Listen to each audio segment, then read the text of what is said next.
দুর্যোধনের অর্ধনগ্ন।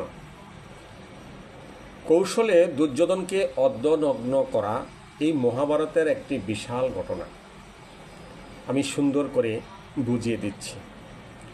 কুরুক্ষেত্রের যুদ্ধে আগে দুর্যোধন খুব আত্মবিশ্বাসী ছিল। তার মনে বড় অহংকার ছিল।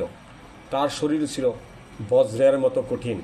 মা গান্ধারী, যিনি জন্ম থেকে চোখ বেঁধেছিলেন পতিপরায়ণের ধর্মের কারণে, তিনি আশীর্বাদ করতে চেয়েছিলেন যাতে দুর্যোধন অবিনশ্বর শরীর পায়। গান্ধারী বলেছিলেন, তুমি নগ্ন, অর্থাৎ সমস্ত শরীর খোলা রেখে আমার সামনে এসো। আমি আমার চোখের শক্তি দিয়ে তোমার শরীরকে এমন আশীর্বাদ দেব যাতে তোমার শরীরের কোনো অংশ ব্যর্থ হবে না। শ্রীকৃষ্ণের কৌশল কৃষ্ণ জানতেন, যদি দুর্যোধনের পুরো শরীর দুর্বোধ্য হয়ে যায় তবে তাকে যুদ্ধক্ষেত্রে হত্যা করা অসম্ভব হবে।